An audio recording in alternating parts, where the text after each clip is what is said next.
Buenas noches para todos. Acabamos de terminar el Consejo de Ministros. Ustedes saben bien que el 30 finalizaban algunas medidas, el 3 de mayo teníamos como fecha el reinicio posible de algunas actividades. En ese sentido, la decisión del Consejo de Ministros tiene dos partes. La primera es sostener, mantener todas las medidas tomadas, la última vez hasta el 16 de mayo, domingo 16 de mayo. Y el otro tema que trató el Consejo de Ministros fue el tema referente a la educación. Recordarán ustedes que la preocupación mayor el año pasado, cuando decidimos retornar a clase aquel 22 de abril, y también la preocupación mayor cuando decidimos suspender las clases este año, era que los chiquilines no pierdan el contacto, que no pierdan el aprendizaje que es tan necesario y que lamentablemente ya la brecha es suficiente en nuestro país. Es así que hemos resuelto retomar las clases presenciales paulatinamente a partir del 3 de mayo en distintas etapas. Después le va a pasar la palabra al ministro de Educación y al presidente de la ANEP, quienes han trabajado profundamente en esto, conjuntamente con todas las autoridades de la educación. Pero les quiero adelantar algunas cosas. Le vamos a pasar 3 fechas, el 3 de mayo, el 10 de mayo y el 18 de mayo. Se van a dar cuenta que no todos los grados educativos van a tener una fecha de reapertura, de reingreso, de retorno a las clases. ¿Por qué? Porque hay un cronograma tentativo que llega al 27 de junio, pero desde nuestro punto de vista es muy prematuro ya poner las fechas. ¿Por qué? Porque la ilusión nuestra es que a mediados de mayo haya causado efecto la vacunación masiva, etcétera, etcétera, y podamos adelantar el retorno a clases de los que hoy van a tener la virtualidad y no la presencialidad.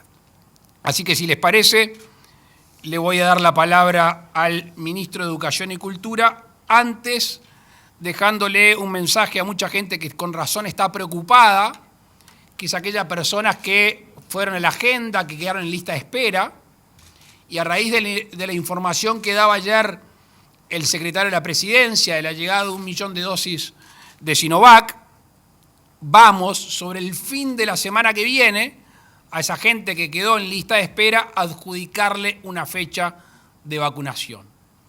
Entonces, sobre el fin de semana que viene, a la gente que está en lista de espera se le va a empezar a agendar una fecha para su vacunación. Le doy la palabra entonces al ministro de Educación y Cultura. Gracias, presidente. Buenas noches a todos. Efectivamente, hemos fijado un calendario gradual, responsable, que tiene en cuenta las condiciones sanitarias y en diálogo con el Ministerio de Salud Pública, con el GACH, con la propia comunidad educativa. Esto va a empezar despacito. Va a empezar el 3 de mayo únicamente con el reinicio de actividades de las escuelas rurales unidocentes que hay en todo el país. Esa típica escuela de campaña que tiene un único docente que atiende a unos pocos alumnos que pueden estar en distintos años. Esos son más o menos unos 6.000 alumnos que van a estar empezando el 3 de mayo.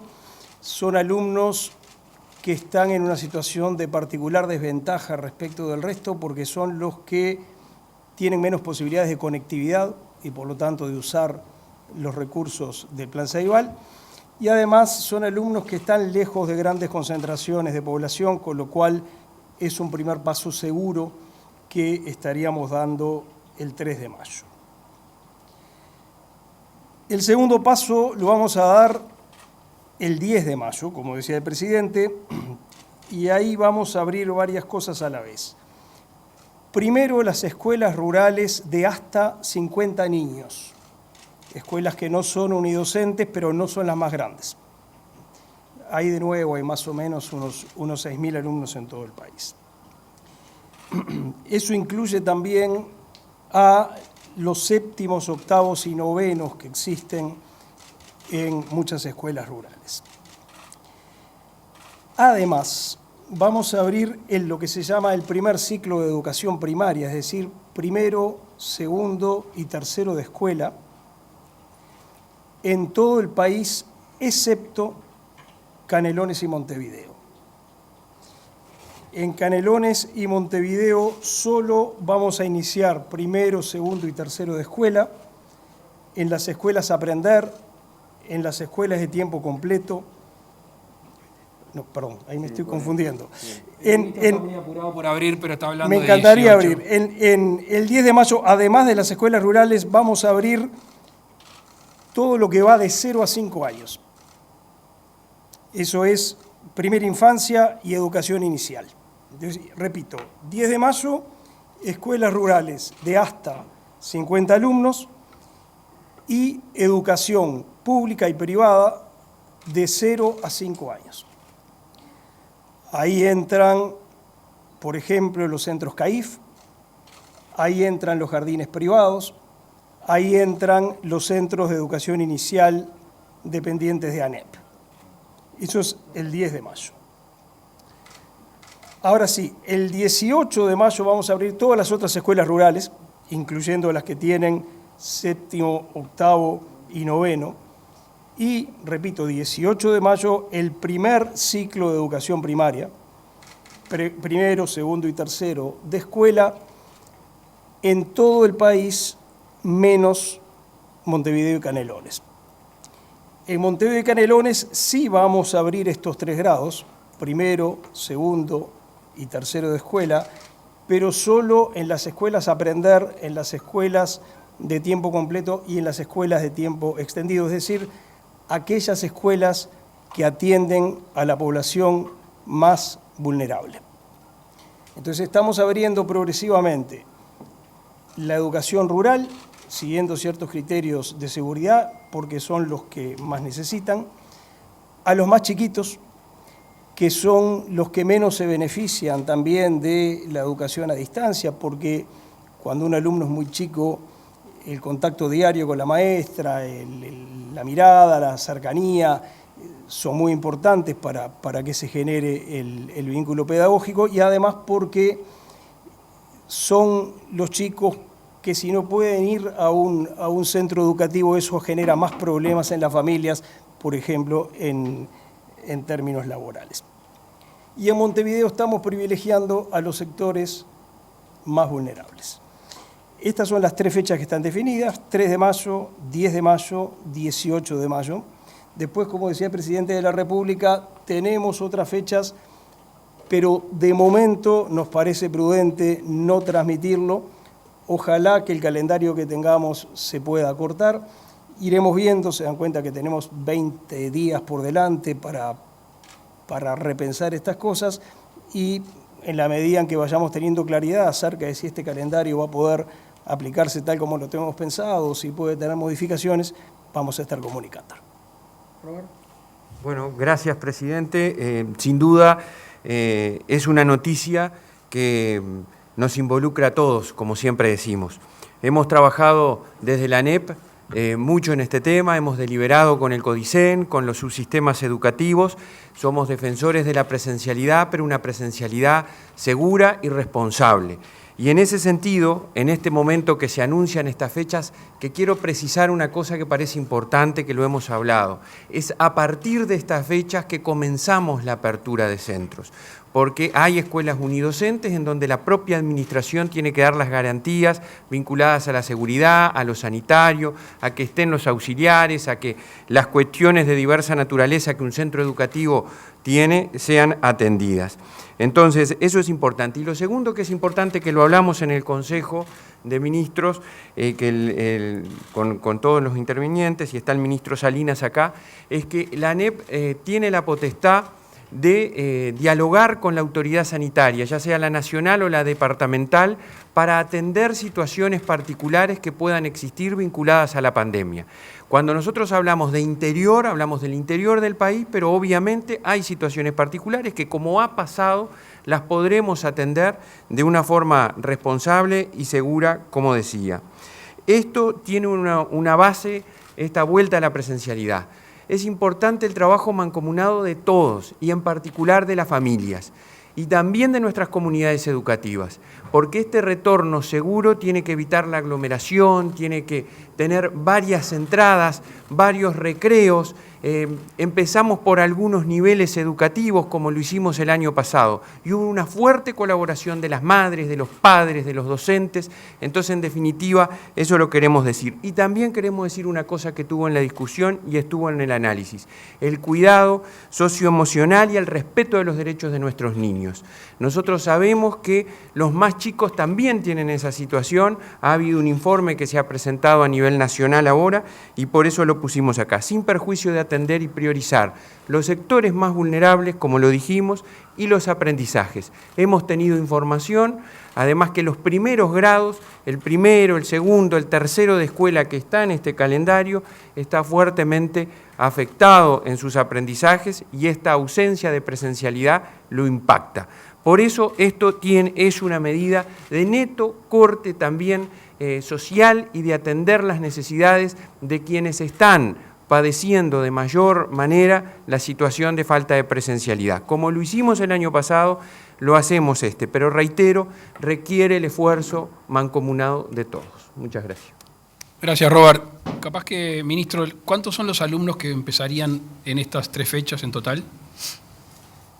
El 3 de mayo empiezan como máximo unos 6.000 alumnos, que son los de las escuelas rurales unidocentes. En todos los casos digo como máximo, por lo que señalaba recién el presidente del CODICEN. Las autoridades de ANEP pueden decidir que en ciertos lugares una escuela no abra, un centro de primera infancia no abra, por ejemplo, porque en ese lugar hay una concentración grande de casos o por alguna razón por el estilo.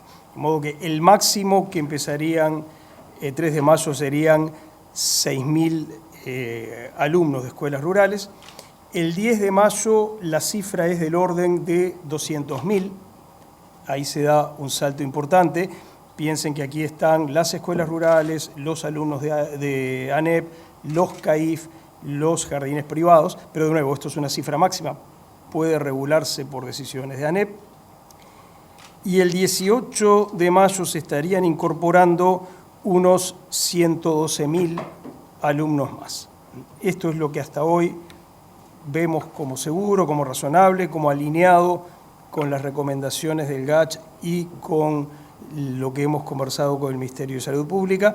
¿Qué pasa con el resto? El resto es el primer ciclo de educación primaria en buena parte de Montevideo y Canelones, el segundo ciclo de educación primaria, es decir, cuarto, quinto y sexto de primaria, secundaria, UTU, la educación superior. Bueno, para eso les pedimos un poquito de paciencia. Vamos a seguir trabajando en el calendario que tenemos sobre la mesa y anunciarlo cuando veamos que hay condiciones para dar cifras seguras. Gracias, Pablo. Quedamos a la orden por alguna pregunta que tengan. Como siempre, les recordamos a nuestros colegas identificarse con nombre y medio al cual representan. Gracias. Buenas noches, Natalia de Brun de TV Ciudad. Quería una duda que me quedó, ministro, con respecto al inicio de Inicial. No sé si es para todo el país que inicia el día 10 de mayo o es simplemente para el interior del país, exceptuando Canelones y Montevideo. Si pudiera aclarar eso, por favor. Es para todo el país y tanto público como privado. aquí vale la pena repetir, esto es una necesidad muy sentida por muchas familias, especialmente por muchas familias monoparentales, para los cuales el hecho de que esté suspendida la educación en estos niveles no solo es, como decía el presidente del CODICEN, una pérdida de aprendizaje y una pérdida de socialización para los niños, sino de pronto una fuente de enormes dificultades para que una madre sola pueda cumplir su horario de trabajo. Ese criterio social también está influyendo en esta decisión. Buenas noches, Juan Pablo da Costa, de Canal 4. Quisiera consultar cuál sería la explicación respecto a la cantidad de casos que se registran diariamente, también a las cantidades de fallecidos que hay, teniendo en cuenta que el proceso de vacunación va avanzando, más de 1 millón de personas con una dosis y 500.000 con 2, y además la movilidad con las medidas que se tomaron el pasado 23 de marzo redujeron justamente la movilidad, según distintos reportes como el de Google, por ejemplo, marcan que hay una disminución de la movilidad. Sin embargo, las cifras se mantienen en un promedio de casi 3.000 casos diarios y de unas 60 muertes aproximadamente en promedio por día. ¿Cuál sería la explicación técnica, científica de este fenómeno? Gracias. A ver, el 11 de abril teníamos 32.000 casos activos aproximadamente, un poco más. Hoy estamos en 28.000, hay 5.000 casos activos menos. El otro día escuchaba una persona del GACH decir que la semana pasada deberíamos haber estado, si seguía la proyección, en 5.000 casos diarios. Tengo un pequeño matiz con los números que tú decías, estamos más cerca de 2.500 que de 3.000, lo cual hay una bajada, según nos decía el ministro de Salud Pública, de más de 300 casos diarios promedio. No estamos conformes, tampoco estamos conformes con la baja de la movilidad. Si bien hay un descenso, aspiramos a que sea mayor. Tenemos una luz que nos genera esperanza, que es la baja de casos en el personal de la salud, que es notoria, y tenemos una vacunación avanzada, con lo cual hay un escalón, estamos un escalón más abajo, no el que querríamos tener, por eso las medidas se extienden por lo menos hasta el 16 de mayo, y la única actividad que retornamos es la actividad educativa en etapas, por lo que se explicaba recién acá, pero el ministro de Salud puede profundizar un poco. Bueno, yo creo que es una lógica de inercial también. Es decir, acá lo importante es el comportamiento de todos frente a esta circunstancia, y las medidas que se han tomado creo que han tenido un impacto en que ha cedido el crecimiento. No podemos hablar todavía de un descenso franco, pero la cantidad de activos bajó, es un hecho, bajaron 4.780 activos y 300 casos nuevos por día. O sea, esos son hechos, ¿no?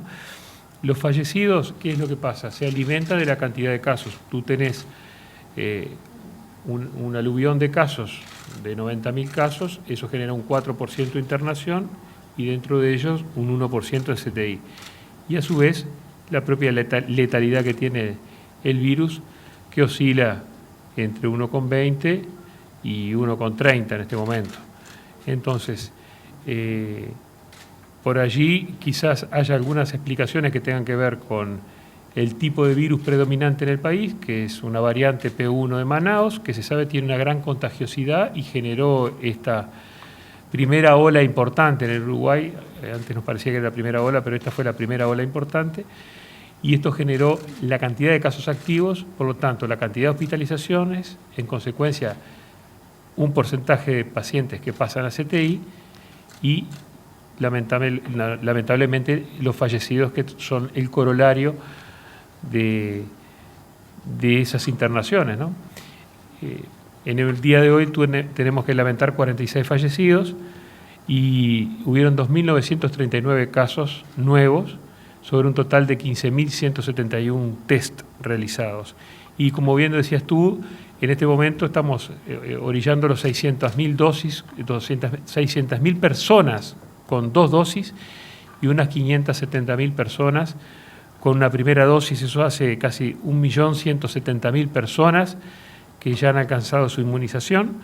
Tenemos 108.000 personas ya con fecha asignada dentro de los grupos de mayor edad que estaban con cierto... estaban relegados, y 818.000 personas en espera que el presidente acaba de anunciar que muy próximamente vamos a estar asignando fecha a los que ya están agendados en cola de espera, así como pasó con otros grupos. Lo importante a señalar es que de mayores de 50 años realmente el porcentaje de vacunación fue muy bueno, de 50 a 70 años llegaba a 60, por primera dosis 60%, 69%, 76%, 82%. Y en mayores de 80 años estamos hablando de guarismos del 78% de primera dosis. Así que está andando razonablemente bien la vacunación, pero sabemos que tenemos un desafío y exhortamos a la población a que se siga inscribiendo, porque lo que nos pasó, por ejemplo, con la deuda, entre comillas, de las personas de 71 a 79 años, que cuando tuvimos dosis de Pfizer para darle, las agendamos, es que pasó de 106.000 a 101.000 personas agendadas a 117.000. Quiere decir que se sumaron casi un 16% más de personas a la propuesta. Y esperamos que los otros grupos etarios, cuando ya estén recibiendo una fecha cierta, ocurra otro tanto, porque en este momento estamos con 2.106.000 personas entre vacunados con dos dosis, con primera dosis, agendados y en cola para la agenda. Esto significa un 61% de la población. Pero todavía nos falta captar y pensamos que también parte de ese entusiasmo se genera al recibir una fecha cierta de vacunación que la van a tener en días próximos. Agregar una cosa que no es menor. Ustedes hace como 3 semanas difundieron la noticia de la supuesta saturación de los CTI. Era inminente. Muchos hablaron al respecto. Hoy estamos lejos de la saturación del CTI. A ustedes les consta, entre otras cosas, pero no solo por eso, porque se han agregado muchas camas. Hoy hay arriba de 1.000 camas de CTI. Y ha habido un gran trabajo de ACE, un gran trabajo de salud pública en coordinación con las mutualistas. Entonces no se ha saturado porque no se llegaron a los casos que algunos preveían, y además tenemos un resto de camas mayor por las camas que se han agregado tanto en el sistema público como con el mutual. Gracias. Buenas noches, Ken Parks de Bloomberg News. Señor Presidente, le pregunto, ¿cuántas vacunas va a precisar Uruguay de forma anual a partir de 2022? Y si el país va a migrar hacia solo 1 o 2 proveedores de vacunas el año que viene. Gracias. La segunda parte de la respuesta es no. De hecho, estamos en conversaciones avanzadas con otro laboratorio. Estamos satisfechos con las opciones hechas, con lo cual no solo que estamos satisfechos con la vacuna, sino además con el orden de llegada y la cantidad de llegada. Todos ustedes saben que hemos aumentado la cantidad de vacunas de Sinovac y que estamos terminando el aumento de las vacunas de Pfizer. Es más de índole sanitario, pero claramente estamos viendo a ver si se va a vacunar a los menores de 18, estamos viendo si va a tener que haber una tercera dosis, estamos viendo si esa tercera dosis hay una combinación de 2 vacunas. Entonces, estamos previendo la compra de más vacunas. Todo esto sin contar las que nos deberían de llegar por COVAX, que eso ya es otra historia y ya la disconformidad la ha marcado tanto el ministro como quien habla al respecto. Pero estamos, hasta el día de hoy, lo que necesitamos para el 70% de este año los tenemos, y después tenemos un sobrante y veremos cómo se continúan las compras. Hay algunas otras novedades acerca de vacunas que capaz que en breve le estamos informando. Buenas noches, presidente. Martín Tocar, del diario El Observador. Cuando se priorizó a los docentes en el plan de vacunación, uno de los argumentos, o el principal argumento, aparte creo que fue iniciativa suya, presidente, corríjame si eso no fue así, el principal argumento era que eso permitiría asegurar la presencialidad en la educación, ya que evitaría las cuarentenas preventivas. ¿Se evaluó, se discutió la posibilidad de flexibilizar o directamente levantar la cuarentena preventiva para aquellos ya inmunizados con Sinovac? Muchas gracias. Es como si hubieras estado en la reunión de hace media hora, una que tuvimos después del Consejo de Ministros, los 4 que estamos acá. Ya hemos manifestado la preocupación de que algunos grupos privilegiados en la educación, entre ellos que tuvo acceso a las primeras tandas de vacunación, que el porcentaje no es el que uno hubiera esperado, y eso nos preocupa en todo el sistema educativo, obviamente.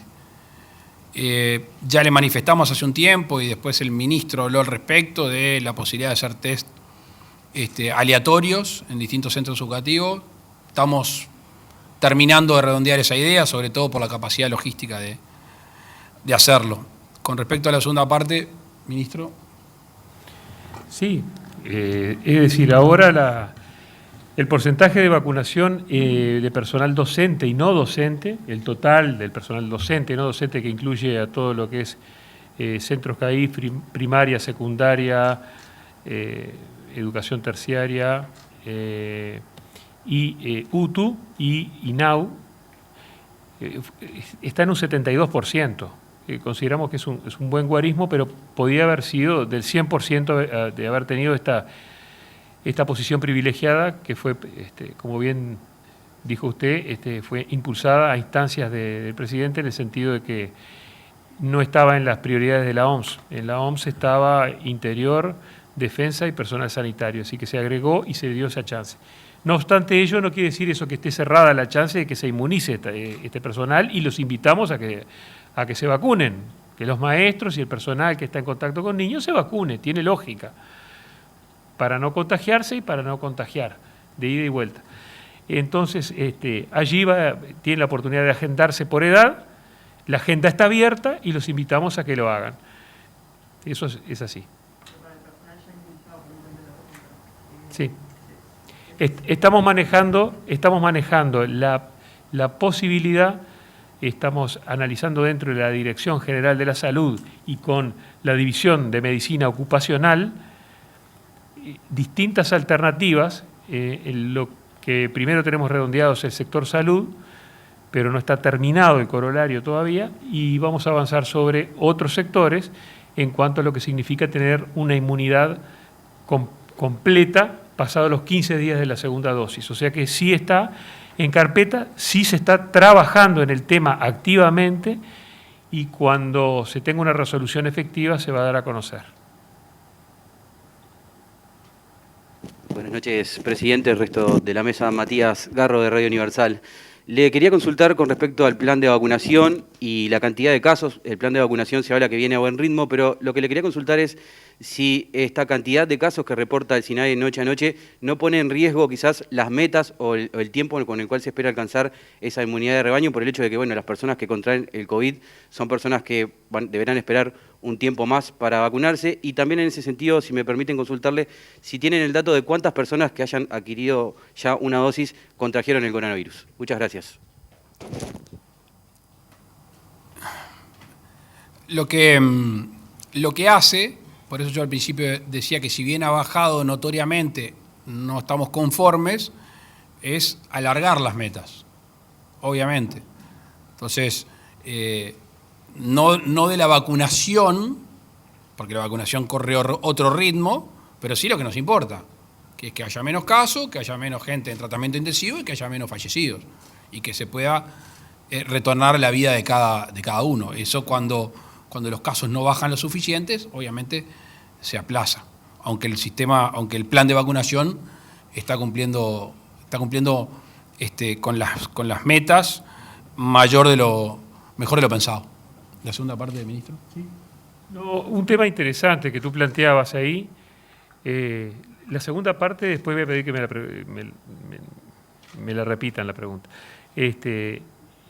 con respecto a a los casos que se están generando, que hubieron cerca de 93.000 casos en poco tiempo, estas personas, al haber superado la enfermedad, ya tienen una defensa, o sea que de alguna manera forman parte del rebaño, tienen una inmunidad de rebaño generada por su propio organismo, porque en definitiva estuvieron expuestos no al virus inactivado, sino al virus vivo.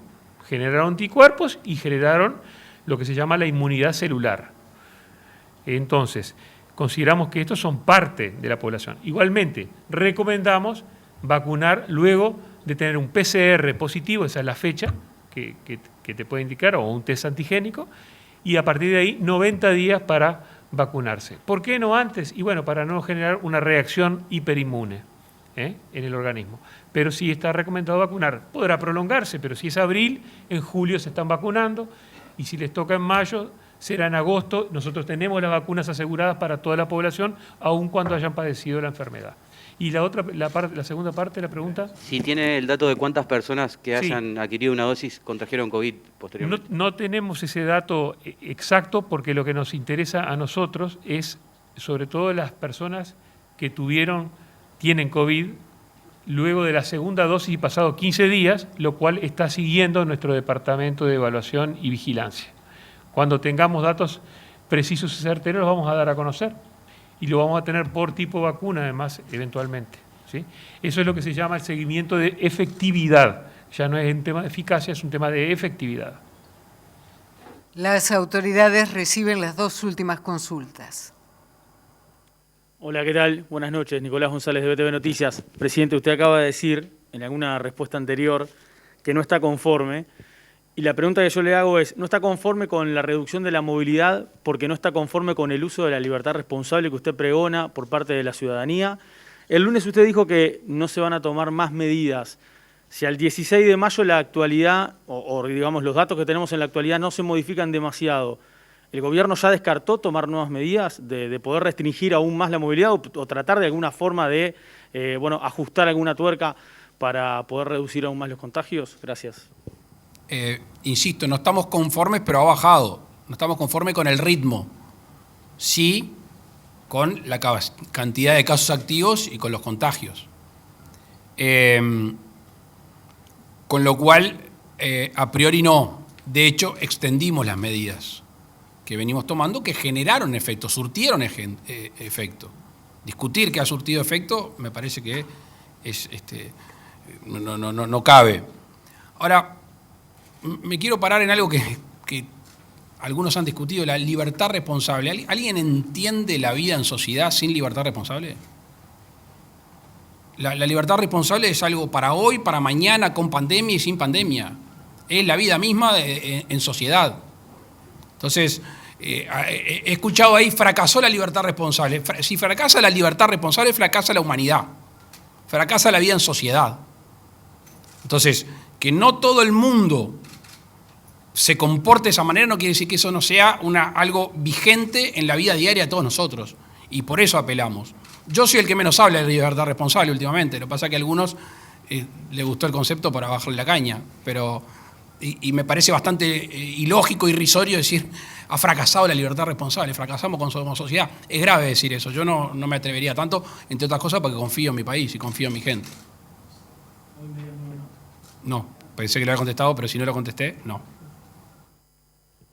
Buenas noches, presidente. El resto de la mesa, Victoria Pereira, Radio Monte Carlo. Quería preguntarles, no sé a quién le merece la pregunta, pero ¿qué balance se hace de la afectación que ha tenido hasta ahora la pandemia en cuanto a lo aprendido por los alumnos, también en cómo los docentes intentan ajustarse a esa planificación de las clases y si se ha realizado una especie de diagnóstico, un informe? Creo que Robert Silva mencionó que había hecho un documento, si se pueden expresar al respecto. Gracias. Nosotros tenemos situaciones estudiadas y analizadas en la medida que esta ausencia de clases presenciales la tomamos desde la experiencia y los aprendizajes del año anterior. Desarrollamos un conjunto de estrategias con un plan de inicio de año que nos permitió afrontar esto de una manera distinta, con objetivos claros y en particular apuntar hacia una educación combinada, previendo que esta circunstancia podía pasar. En ese sentido, hemos desarrollado estrategias unidos y trabajando con el Plan Ceibal. Tenemos un porcentaje superiores al 80% de estudiantes que están conectados y utilizando las plataformas del Plan Ceibal. Algunos están más cerca del 90% según el nivel educativo de que se trata. Y lo mismo sucede a través de otras estrategias que se están desarrollando desde la propia Administración de la Educación en forma coordinada y paralela. Una de ellas es la apertura, que es un diferencial respecto del año pasado, el haber mantenido los centros educativos abiertos con sistema de turnos, con los docentes concurriendo, en donde nos permitió utilizar la conectividad y atender a veces problemas de conectividad que nuestros estudiantes tenían, y también el uso de dispositivos. En definitiva, creo que como en todas las evaluaciones se ha demostrado, el otro día el INED presentó una evaluación en donde puso en evidencia, y el presidente del INED lo decía, por primera vez un estancamiento lo vemos como una buena noticia. Quiere decir que ha habido una estrategia de todo el país vinculada a la educación que permitió realizar políticas focalizadas, desarrollar estrategias pedagógicas, que hemos tenido afectaciones, pero que esa afectación no ha agudizado la inequidad que nuestro sistema educativo tiene desde antes de la pandemia y por la cual nosotros llegamos a trabajar y a atenderla fuertemente. Atendemos lo urgente, desarrollamos estrategias de diversa naturaleza, pero no nos olvidamos lo importante que es eso que acababa de decir. Y hoy, y con esto redondeo, presidente, también se presentó en la órbita de la ANEP, y lo vamos a dar a conocer, los resultados del monitoreo educativo de educación inicial y primaria, que nos muestra algunas afectaciones específicas por las cuales nosotros tenemos que trabajar, y va en esa línea, ¿verdad? Los sectores más vulnerables, por eso en esta medida nosotros priorizamos las escuelas Aprender y de tiempo completo que atienden los quintiles 1 y 2 de Montevideo y Canelones, y solicitamos autorización para ponerlas en este proceso de apertura gradual. Es decir, estamos desarrollando un conjunto de estrategias que nos permita atender a los que se están conectando, a los que no se están conectando y en definitiva seguir avanzando.